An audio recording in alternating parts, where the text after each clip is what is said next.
انہوں نے جذباتی بلیک میل کر کے بابا کو راضی کر لیا۔ بابا کے جاتے ہی نگین آنٹی نے گھر کی واحد ملازمہ کو بھی 1 ہفتے کی چھٹی دے دی۔ اب گھر میں صرف میں اور وہ تھی۔ وہ ایک گہری خوفناک خاموشی تھی۔ رات کا وقت تھا اور باہر موسم بھی ہمارے حالات کی طرح بگڑ رہا تھا۔ طوفانی بارش شروع ہو چکی تھی، بادل زور زور سے گرج رہے تھے اور بجلی کی کڑک سے میرا دل دہل رہا تھا۔ نگین آنٹی کی نظریں سارا دن میرا پیچھا کرتی رہی تھیں اور ان کے چہرے پر ایک عجیب سا اطمینان تھا، جیسے شکار جال میں پھنس چکا ہو۔ میں اپنے کمرے میں کنڈی لگا کر بیٹھی تھی، مگر خوف میرے رگ و پے میں سرایت کر چکا تھا۔ مجھے بار بار نگین آنٹی کی وہ دھمکی یاد آ رہی تھی کہ میں تجھے زندہ دفن کر دوں گی۔ باہر بارش اور ہوا کا شور اتنا تھا، اگر میں چیخوں بھی تو کوئی میری آواز نہیں سن سکتا تھا۔ میں نے جائے نماز بچھا لی، کیونکہ میرا واحد سہارا میرا رب تھا۔ میں نفل ادا کرنے لگی اور سجدے میں گر کر رونے لگی اور اللہ سے فریاد کرنے لگی کہ اے اللہ میری مدد کر، میں بہت کمزور ہوں، میرا کوئی سہارا نہیں تیرے سوا، تو ہی میرا وارث ہے۔ میرے بابا کی حفاظت کر اور مجھے اس ظالم عورت سے نجات دلا۔ میں زار و قطار رو رہی تھی کہ میرے آنسو جائے نماز کو بھگو رہے تھے۔ مجھے اپنی بے بسی پہ بہت رونا آ رہا تھا کہ میں اپنے ہی گھر میں قید ہوں اور میری جان کو خطرہ ہے۔ ابھی میں دعا مانگ ہی رہی تھی کہ اچانک میرے کمرے کا دروازہ زور سے کھلا، جیسے کسی نے اسے لات ماری ہو۔ میں اچھل پڑی اور پلٹ کر دیکھا، نگین آنٹی دروازے پہ کھڑی تھی اور وہ اس وقت کسی چڑیل سے کم نہیں لگ رہی تھی۔ ان کے بال بکھرے ہوئے تھے اور آنکھوں میں جنون تھا۔ ان کے ہاتھ میں ایک بھاری ڈنڈا تھا جسے دیکھ کر میری روح کانپ گئی۔ وہ غصے میں بھپری ہوئی اندر داخل ہوئی اور چلاتے ہوئے بولی کہ تو بہت نیک بنتی ہے نا، بڑا شوق ہے تجھے نمازیں پڑھنے کا اور اپنے باپ کو بچانے کا۔ آج میں دیکھتی ہوں تجھے کون بچاتا ہے، کیسے بچاتا ہے۔ تو نے میرا سارا پلان خراب کر دیا۔ اگر تو درمیان میں نہ آتی تو اب تک تیرا باپ مر چکا ہوتا اور سب کچھ میرا ہوتا، لیکن تو ایک کانٹے کی طرح میرے حلق میں اٹکی ہوئی ہے۔ آج میں اس کانٹے کو ہی نکال پھینکوں گی، میں تجھے زندہ نہیں چھوڑوں گی۔ یہ کہہ کر وہ میری طرف بڑھی۔ میں نے پیچھے ہٹنے کی کوشش کی، مگر کمرے میں جگہ کم تھی۔ انہوں نے آگے بڑھ کر مجھے بالوں سے دبوچ لیا۔ میں درد سے چیخ اٹھی۔ انہوں نے مجھے گھسیٹنا شروع کر دیا۔ میں نے ان کے ہاتھ پاؤں جوڑے کہ آنٹی خدا کے لیے مجھے چھوڑ دے، مجھے مت مارے، میں کسی کو کچھ نہیں بتاؤں گی، میں گھر چھوڑ کر چلی جاؤں گی۔ مگر ان پر خون سوار تھا۔ وہ مجھے بالوں سے گھسیٹتے ہوئے کمرے سے باہر لائیں اور سیڑھیوں کی طرف لے جانے لگی۔ میں نے مزاحمت کرنے کی بہت کوشش کی۔ میں نے اپنے پاؤں زمین پر جمائے، چیزوں کو پکڑنے کی کوشش کی، مگر وہ مجھ سے بہت زیادہ طاقتور تھی اور غصے نے ان کی طاقت کو دگنا کر دیا تھا۔ وہ مجھے جانوروں کی طرح گھسیٹ رہی تھی۔ میرا سانس پھول رہا تھا اور جسم درد سے ٹوٹ رہا تھا۔ وہ مسلسل گالیاں دے رہی تھی اور کہہ رہی تھی کہ آج تیری آخری رات ہے، میں تجھے چھت سے گرا کر یہ ثابت کروں گی کہ تم نے خودکشی کی ہے۔ عفان کے غم میں اور دنیا میری بات مانے گی، کیونکہ سب جانتے ہیں کہ تم اس کے جانے کے بعد ڈپریشن میں تھی۔ کتنا فول پروف پلان تھا ان کا۔ مجھے اپنی موت سامنے نظر آ رہی تھی۔ وہ مجھے گھسیٹتے ہوئے چھت کی سیڑھیوں پر لے آئی۔ بارش کا پانی سیڑھیوں سے نیچے آ رہا تھا اور اوپر گھپ اندھیرا تھا، صرف بجلی کی چمک سے کبھی کبھی روشنی ہوتی اور ان کا خوفناک چہرہ دکھائی دیتا۔ میرا دل ڈوب رہا تھا کہ کیا واقعی میری زندگی کا اختتام ایسا ہوگا؟ کیا میری تہجد کی دعائیں رد ہو گئی ہیں؟ نہیں، ایسا نہیں ہو سکتا، میرا رب مجھے تنہا نہیں چھوڑ سکتا۔ میں دل ہی دل میں آیت کرسی پڑھنے لگی۔ جب وہ مجھے چھت کے دروازے تک لے گئیں تو میں نے آخری بار پوری طاقت لگا کر خود کو چھڑانے کی کوشش کی، مگر انہوں نے میرے سر پر ڈنڈا مارا، جس سے میں چکرا گئی اور نیم بے ہوش ہو گئی۔ اب میں مکمل طور پر ان کے رحم و کرم پر تھی اور وہ مجھے موت کے دہانے پر لے آئی تھی۔ بارش زور و شور سے جاری تھی اور آسمان سے گرنے والے پانی میرے آنسوؤں کے ساتھ مل رہا تھا۔ میں درد کی شدت سے نڈھال ہو رہی تھی۔ میرے سر کے بال ان کی مٹھی میں جکڑے ہوئے تھے اور مجھے ایسا لگ رہا تھا جیسے میری کھوپڑی جسم سے الگ ہو جائے گی۔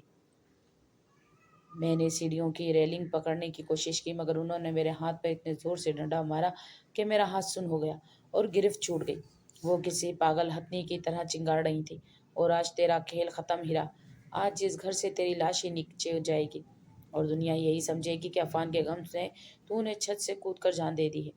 کتنا شاندار اختتام ہوگا تیری اس دکھ بھری کہانی کا، اور تیرے بعد تیرا یہ بوڑھا باپ بھی صدمے سے مر جائے گا اور پھر یہ سب کچھ میرا ہوگا، صرف میرا۔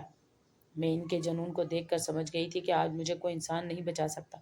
ان کی آنکھوں میں خون اتر آیا تھا اور وہ شیطان کی پیروکار بن چکی تھی۔ جب وہ مجھے چھت پر لے گئی تو وہاں خوب اندھیرا تھا، صرف بجلی کی چمک سے کبھی کبھی سب کچھ روشن ہو جاتا تھا۔ تیز ہوا کے تھپیڑے میرے منہ پر لگ رہے تھے اور سردی سے میرا جسم کانپ رہا تھا، مگر خوف کی سردی موسم کی سردی سے زیادہ تھی۔ ہمارے گھر کی پچھلی گلی میں کسی کی شادی ہو رہی تھی، جہاں سے ڈھول باجوں کی آوازیں آ رہی تھی۔ وہاں خوشیاں منائی جا رہی تھی اور یہاں میری موت کا تماشا لگنے والا تھا۔ وہ شادی کا شور اتنا زیادہ تھا کہ میری چیخ اس شور میں دب کر رہ گئی تھی۔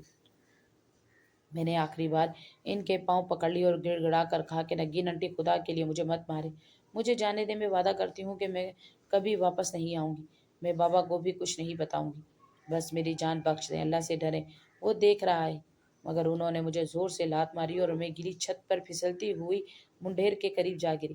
وہ میرے قریب آئیں اور ہنستے ہوئے بولی کہ زیادہ نیک بیوی بننے کا ڈھونگ نہ رچا، تمہیں میں کب سے دیکھ رہی ہوں، تم مسئلے پر بیٹھ کے روتی ہو، کیا ملا تمہیں ان سجدوں سے؟ آج تم یہاں اکیلی ہو اور میں تمہاری موت بن کر کھڑی ہوں۔ کوئی نہیں آئے گا ہیرا، کوئی نہیں آئے گا، یہ دنیا طاقتور کی ہے اور آج طاقت میرے پاس سے ہے۔ انہوں نے مجھے بالوں سے پکڑ کر کھڑا کیا اور چھت کی نچلی دیوار کی طرف دھکیلا۔ نیچے گلی میں اندھیرا تھا اور بلندی سے گرنے کا خوف میرے دل کی دھڑکن بند کر رہا تھا۔ انہوں نے میرا گلا دبا دیا اور مجھے پیچھے کی طرف دھکیلنے لگی۔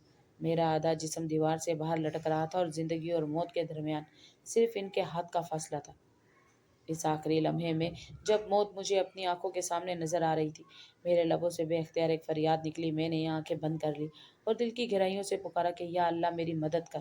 تو نے کہا تھا کہ مظلوم کی بد دعا اور تہجد کی دعا میں کوئی پردہ نہیں ہوتا۔ آج تیری بندی تیرے آسرے پر ہے، میری لاج رکھ لے، مجھے بچا لے یا میرے رب۔ ابھی یہ الفاظ میرے دل سے نکلے ہی تھے کہ نگین آنٹی نے اپنا دایاں ہاتھ فضا میں بلند کیا تاکہ مجھے آخری دھکا دے سکے کہ اچانک فضا میں ایک زوردار دھماکے کی آواز گونجی۔ یہ شادی کی ہوائی فائرنگ تھی جو نیچے گلی میں ہو رہی تھی، مگر قدرت کا کرنا ایسا ہوا کہ ان کی اندھی گولی میں سے ایک گولی سیدھی موت کا پیغام بن کر آئی اور نگین آنٹی کے اسی دائیں ہاتھ پر لگی جو انہوں نے مجھے گرانے کے لیے اٹھایا تھا۔ ایک دل خراش اور کان پھاڑ دینے والی چیخ فضا میں گونجی جو بادلوں کی گرج سے بھی زیادہ خوفناک تھی۔ نگین آنٹی کا ہاتھ لہو لہان ہو چکا تھا اور گولی ان کی کلائی کو چیرتی ہوئی نکل گئی تھی۔ ان کی گرفت میرے گلے سے چھوٹ گئی اور وہ درد کی شدت سے تڑپتی ہوئی پیچھے گری۔ ان کے ہاتھ سے خون کا فوارہ پھوٹ رہا تھا اور وہ مچھلی کی طرح تڑپ رہی تھی۔ میں دیوار کے سہارے کھڑی ہانپ رہی تھی۔ مجھے سمجھ نہیں آ رہا تھا کہ کیا ہوا ہے۔ ابھی ایک لمحے پہلے وہ میری جان لینے والی تھی اور اب وہ خود زمین پر پڑی تھی۔ یہ میرے رب کی لاٹھی تھی جو بے آواز تھی، مگر جس کا وار کبھی خالی نہیں جاتا۔ یہ اس دعا کا اثر تھا جو میں نے تہجد کی تنہائیوں میں مانگی تھی۔ وہ عورت جو طاقت کے نشے میں خدا کو بھول گئی تھی، آج خدا نے اسے اپنی طاقت دکھا دی تھی۔ ابھی وہ درد سے چیخ ہی رہی تھی کہ اچانک چھت کے دروازے سے دو سائے تیزی سے باہر نکلے۔ بجلی کی چمک میں نے دیکھا تو مجھے اپنی آنکھوں پر یقین نہیں آیا۔ وہ بابا تھے اور ان کے ساتھ عفان تھا۔ ہاں، وہی عفان جسے میں بیوقوف سمجھ رہی تھی۔ وہ دونوں ہانپ رہے تھے، شاید وہ چیخ سن کر بھاگتے ہوئے اوپر آئے تھے۔ سامنے کا منظر دیکھ کر وہ دونوں سکتے میں آ گئے۔ نگین آنٹی بارش کے پانی اور اپنے خون میں لت پت پڑی کرا رہی تھی اور میں کونے میں سہمی ہوئی کانپ رہی تھی۔ بابا ایک لمحے کے لیے رک گئے، انہیں اپنی آنکھوں پر یقین نہیں آ رہا تھا، مگر پھر وہ تیزی سے میری طرف لپکے اور مجھے اپنے سینے سے لگا لیا۔ وہ زاروں قطار رو رہے تھے اور میرا سر چوم رہے تھے۔ ہیرا میری بیٹی، تم ٹھیک تو ہو؟ میں نے تمہیں کھو تو نہیں دیا؟ میں بابا کے سینے سے لگ کر پھوٹ پھوٹ کر رو پڑی۔ سارا خوف آنسوؤں کی شکل میں بہہ نکلا۔ عفان نے آگے بڑھ کر نگین آنٹی کو دیکھا جن کا ہاتھ بری طرح زخمی ہو چکا تھا اور ہڈی باہر نکل آئی تھی۔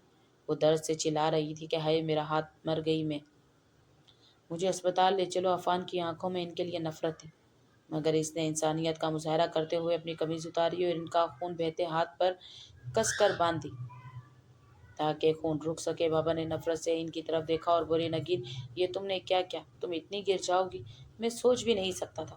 تم نے میری معصوم بچی کی جان لینے کی کوشش کی۔ نگین آنٹی اب درد اور خوف سے کانپ رہی تھی۔ انہیں اندازہ ہو گیا تھا کہ ان کا کھیل ختم ہو چکا ہے اور وہ رنگے ہاتھوں پکڑی گئی ہیں۔ ہم نے مشکل سے انہیں سہارا دے کر نیچے اتارا اور عفان نے فوراً ایمبولینس کو فون کیا۔ اسپتال کے راستے میں نگین آنٹی درد سے نیم بے ہوش تھی اور بڑبڑا رہی تھی کہ میرا ہاتھ، میرا ہاتھ۔ ڈاکٹر نے انہیں فوراً ایمرجنسی میں شفٹ کیا۔ ہم باہر لابی میں انتظار کرنے لگے۔ میں بابا کے ساتھ بیٹھی تھی اور عفان ہمارے سامنے کھڑا تھا۔ اس نے مجھے پانی لا کر دیا اور میری طرف شرمندگی سے دیکھا۔ اس کی آنکھوں میں پشیمانی تھی۔ تب بابا نے مجھ سے پوچھا کہ بیٹا یہ سب کیا ہے؟ عفان یہاں کیسے؟ اور تم نے مجھے بتایا کیوں نہیں کہ یہ عورت تمہیں اتنے ستاتی ہے؟ میرے روتے ہوئے بابا کو سب کچھ بتا دیا کہ کیسے وہ مجھے دھمکیاں دیتی تھی، کیسے انہوں نے آپ کو زہر دیا اور کیسے وہ جائیداد کے لیے مجھے مارنا چاہتی تھی۔ بابا میرا سر پکڑ کر روتے ہو رہے کہ میں کتنا اندھا تھا۔ میں نے سانپ کو اپنی آستین میں پالا اور پہچان نہ سکا اور اپنی پھول جیسی بیٹی کو اذیت میں رکھا۔ تبھی عفان میرے قریب آیا اور گھٹنوں کے بل بیٹھ کر مجھ سے بولا، ہیرا مجھے معاف کر دو۔ میں جانتا ہوں تمہیں مجھ سے بہت شکایت ہے کہ میں تمہیں چھوڑ کر چلا گیا تھا، مگر یقین کرو میں کبھی گیا ہی نہیں تھا۔ میں یہیں تھا تمہارے آس پاس۔ مجھے اس دن جب میں غصے میں آیا تھا تو نگین آنٹی کی حقیقت پتہ چل گئی تھی۔ انہوں نے مجھے دھمکی دی تھی کہ اگر میں نے تم سے شادی کی تو وہ تمہیں زہر دے دے گی، اور انہوں نے ثابت کرنے کے لیے تمہیں دودھ میں کچھ ملا بھی دیا تھا۔ جو میں نے دیکھ لیا تھا میں ڈر گیا تھا ہیرا، میں تمہاری جان کو خطرے میں نہیں ڈالنا چاہتا تھا، اس لیے میں نے یہ ناٹک کیا کہ میں تمہیں چھوڑ رہا ہوں اور ملک سے باہر جا رہا ہوں تاکہ وہ مطمئن ہو جائے اور تم محفوظ ہو۔ میں چھپ کر ان کے خلاف ثبوت اکٹھے کر رہا تھا۔ میں نے ان کی کالز ریکارڈ کی جس میں وہ اس قاتل سے بات کر رہی تھی۔ مجھ جیسے ہی پتہ چلا وہ آج رات کچھ کرنے والی ہے، میں فوراً بابا کو لینے گیا اور انہیں راستے سے واپس لایا۔ ہمیں پہنچنے میں تھوڑی دیر ہو گئی، مگر شکر ہے اللہ نے تمہاری حفاظت کی۔ عفان کی باتیں سن کر مجھے اپنی سوچ پر بہت شرمندگی ہوئی۔ میں نے اسے کتنا غلط سمجھا تھا۔ میں اسے بددعائیں دیتی رہی اور وہ میری زندگی بچانے کے لیے اپنی محبت کی قربانی دے رہا تھا، بدنامی سہ رہا تھا۔ میں نے روتے ہوئے کہا، عفان مجھے معاف کر دو، میں نے تم پر شک کیا۔ وہ مسکرایا اور بولا، نہیں ہیرا، غلطی میری تھی، مجھے تمہیں بتا دینا چاہیے تھا کہ میں رسک نہیں لینا چاہتا تھا۔ اتنی دیر میں ڈاکٹر باہر آئے اور انہوں نے جو خبر سنائی وہ قدرت کا انصاف تھی۔ ڈاکٹر نے سنجیدہ سے بتایا کہ گولی لگنے سے ہاتھ کی اہم نسیں اور ہڈیاں بری طرح متاثر ہوئی ہیں۔ ہم نے جان تو بچا لی مگر ہاتھ کاٹنے سے بھی بچا لیا ہے، مگر یہ ہاتھ اب کبھی کام نہیں کر سکے گا۔ یہ دایاں ہاتھ مکمل طور پر مفلوج ہو چکا ہے، اب یہ بے جان گوشت کا لتھڑا ہے۔ یہ سن کر بابا کے منہ سے بے اختیار نکلا، اللہ اکبر، یہ واقعی مکافات عمل ہے۔ وہ ہاتھ جس سے انہوں نے مجھے تھپڑ مارے تھے، جس سے انہوں نے بابا کے لیے زہر ملایا تھا اور جس سے وہ مجھے چھت سے دھکا دینے والی تھی، اللہ نے وہی ہاتھ ان سے چھین لیا تھا۔ وہ ہاتھ اب زندگی بھر کے لیے ناکارہ ہو گیا تھا۔ جب ہم کمرے میں گئے تو نگین آنٹی ہوش میں تھی اور اپنے بے جان ہاتھ کو دیکھ کر آنسو بہا رہی تھی۔ ہمیں دیکھتے ہی وہ رونے لگی۔ ان کا سارا غرور، سارا تکبر خاک میں مل چکا تھا۔ وہ بولی، مجھے معاف کر دے، میں بھٹک گئی تھی، لالچ نے مجھے اندھا کر دیا تھا، مجھے میرے کیے کی سزا مل گئی ہے، اللہ نے میرا بازو مجھ سے لے لیا ہے۔ بابا کا غصہ ابھی ٹھنڈا نہیں ہوا تھا۔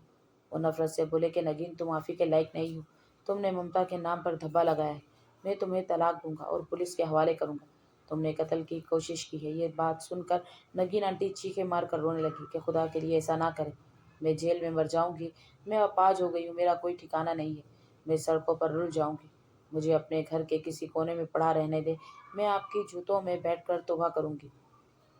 عفان نے بھی کہا کہ انکل، پولیس کیس کرنے سے ہیرا کی بھی بدنامی ہوگی اور عدالتوں کے چکر لگیں گے، یہ ویسے بھی اب عبرت کا نشانہ بن چکی ہیں۔ بابا فیصلہ نہیں کر پا رہے تھے، تب میں نے آگے بڑھ کر بابا کا ہاتھ تھاما اور کہا، بابا انہیں معاف کر دیں۔ بابا حیرت سے میری طرف دیکھنے لگے۔ میں نے نگین آنٹی کی طرف دیکھا جو رحم طلب نظروں سے مجھے دیکھ رہی تھی۔ میں نے کہا، بابا، اللہ معاف کرنے والوں کو پسند کرتا ہے، ان کا ضمیر اور یہ ناکارہ ہاتھ ہی ان کے لیے سب سے بڑی سزا اور جیل ہے۔ اگر ہم نے بھی ان کے ساتھ وہی کیا جو انہوں نے ہمارے ساتھ کیا تو ہم میں اور ان میں کیا فرق رہ جائے گا؟ انہیں گھر لے چلیں، یہ اب ہمارا کچھ نہیں بگاڑ سکتی، اور ویسے بھی اب ہم سب ان کی سچائی جان چکے ہیں، اب یہ چاہ کر بھی کچھ غلط نہیں کر سکتی۔ بابا نے میری پیشانی چومی اور کہا، میری بیٹی، تمہارا دل بہت بڑا ہے، تم اپنی ماں کی طرح نیک ہو، ٹھیک ہی اگر تم کہتی ہو تو میں اسے پولیس کے حوالے نہیں کرتا، مگر اب اس کا اس گھر میں وہ مقام نہیں ہوگا۔ ہم نگین آنٹی کو گھر واپس لے آئے، مگر اب وہ گھر کی مالکن نہیں تھی، بلکہ ایک الگ تھلگ کمرے تک محدود ہو گئی تھی۔ فیصلہ یہ ہوا کہ وہ گھر کے پچھلے حصے میں رہیں گی، جہاں وہ اپنی باقی زندگی توبہ کرتے ہوئے گزاریں گی۔ اب گھر میں ان سے کوئی بات نہیں کرتا، ملازم انہیں وقت پر کھانا دے آتے ہیں اور وہ خاموشی سے کھا لیتی ہیں۔ میں نے کئی بار چھپ کر دیکھا کہ وہ جائے نماز پر بیٹھی اپنے مفلوج ہاتھ کو دیکھ کر رو رہی ہوتی ہیں اور اللہ سے معافی مانگتی ہیں۔ ان کا وہ رعب، وہ دبدبہ سب ختم ہو گیا ہے، وہ اب ایک ٹوٹی ہوئی اور عبرتناک تصویر بنی بیٹھی ہیں۔ انہیں دیکھ کر مجھے ترس بھی آتا ہے واقعی انسان کو اپنی طاقت پر کبھی غرور نہیں کرنا چاہیے، کیونکہ اللہ کی پکڑ بہت سخت ہے۔ کچھ عرصے بعد جب حالات معمول پر آ گئے تو بابا نے میری اور عفان کی شادی کی تاریخ طے کر دی۔ وہ دن میری زندگی کا سب سے خوبصورت دن تھا، جب میں دلہن بن کر اسٹیج پر بیٹھی تھی اور عفان میرے ساتھ تھا۔ پورا گھر روشنیوں سے جگمگا رہا تھا، مگر میری نظریں بار بار اس کھڑکی کی طرف اٹھ رہی تھیں جہاں پردے کے پیچھے چھپی نگین آنٹی حسرت سے ہمیں دیکھ رہی تھی۔ ان کی آنکھوں میں آنسو تھے۔ شاید وہ سوچ رہی تھی کہ اگر وہ لالچ نہ کرتی تو آج وہ بھی اس خوشی میں شریک ہوتی، مگر اب وقت گزر چکا تھا۔ میں نے دل ہی دل میں اللہ کا شکر ادا کیا جس نے مجھے اس امتحان میں سرخرو کیا تھا۔ آج میری شادی کو 2 سال ہو چکے ہیں۔ اللہ نے مجھے ایک پیارے سے بیٹے سے نوازا ہے۔ میں اور عفان ایک خوشحال زندگی گزار رہے ہیں۔ بابا بھی ہمارے ساتھ بہت خوش ہیں اور اپنے نواسے کے ساتھ کھیلتے رہتے ہیں۔ نگین آنٹی آج بھی اسی کمرے میں قید ہیں۔ وہ زندہ تو ہیں مگر تنہائی کا شکار ہیں۔ ان کا انجام دیکھ کر میں اکثر سوچتی ہوں کہ برائی چاہے جتنی بھی طاقتور کیوں نہ ہو، اچھائی کے سامنے گھٹنے ٹیک دیتی ہے۔ میری ماں کی کہی ہوئی بات سچ ثابت ہوئی تھی کہ تہجد کی دعا عرش ہلا دیتی ہے۔ کہانی کیسی لگی؟ اپنی رائے کا اظہار کمنٹ باکس میں لازمی کیجیے گا اور میرے چینل کو سبسکرائب بھی کر دیجیے گا۔ اللہ حافظ۔